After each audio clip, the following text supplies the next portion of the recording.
知道吗 ？Red 降价了，你现在可以以更便宜的价格买一台 Red 电影机来拍摄更漂亮的画面。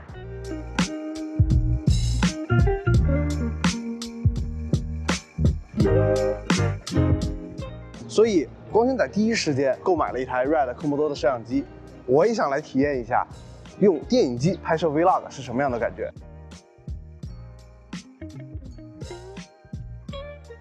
我想通过这期视频跟大家分享一下我所拍摄到的测试画面，以及一些我的使用感受。大家现在所看到所有的拍摄画面呢，是我拿到这台机器的第一天，除了安装了电池、转接板之外呢，没有任何的配件拍摄完成的。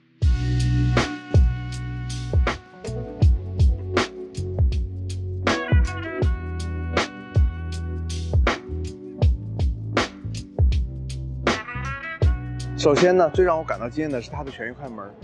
不会像其他相机一样拍摄出来的画面会有果冻感，也不会因为你转身太快使画面产生扭曲或者变形。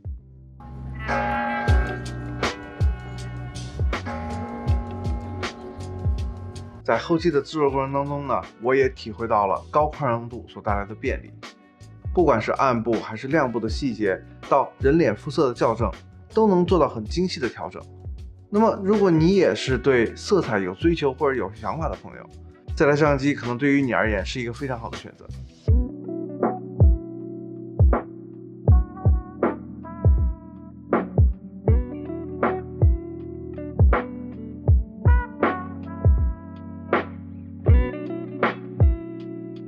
别看它是电影机，其实体积非常的小，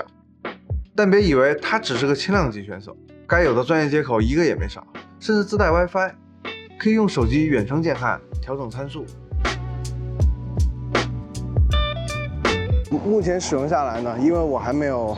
加装任何的配件，这是一个裸机的状态。那么它顶部虽然有3寸的显示器，但是实则在使用过程当中呢，虽然它的边缘对焦能帮助我来解决很大的问题，但是无法做到非常认真细致的监看。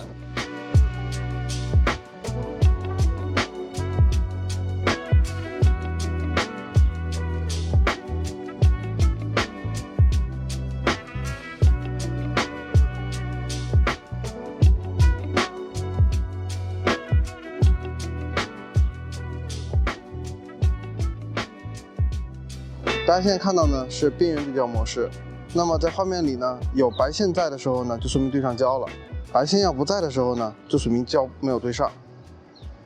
Red 科莫多呢只能使用 SDI 进行输出画面，所以当我们想把它接到显示器上的时候，这里就会有更多的问题需要我们来进行注意。那么在今后的视频当中，我会把这个问题跟大家详细的来进行聊聊。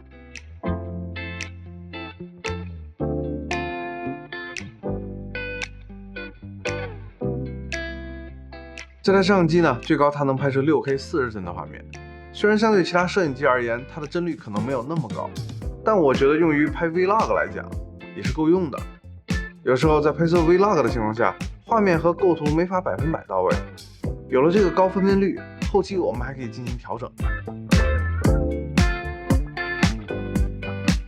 你知道我现在在干嘛吗？我现在等它开机。它不像是索尼或者尼康，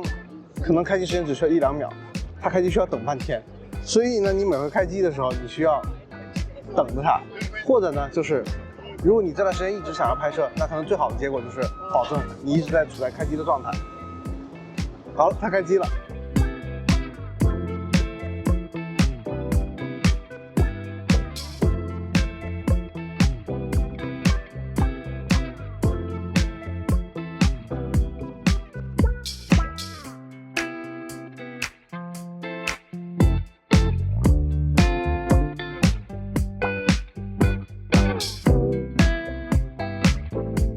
另外，它没有内置 ND， 白天外拍时呢，阳光很毒，想拍摄出最佳效果，使用 ND 是很有必要的。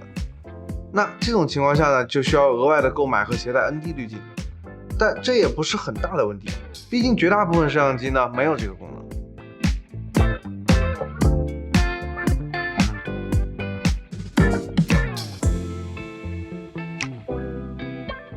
摩多所拍摄出来的文件体积呢，相对于其他的摄像机而言还是比较大的。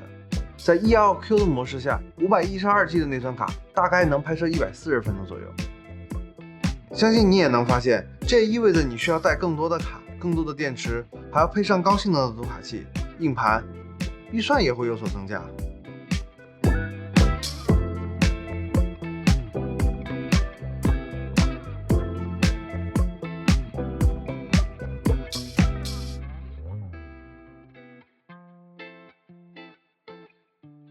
虽然很多人说电子产品买新不买旧，但就拍 Vlog 而言，科莫多依旧是一台性能非常强劲的摄像机。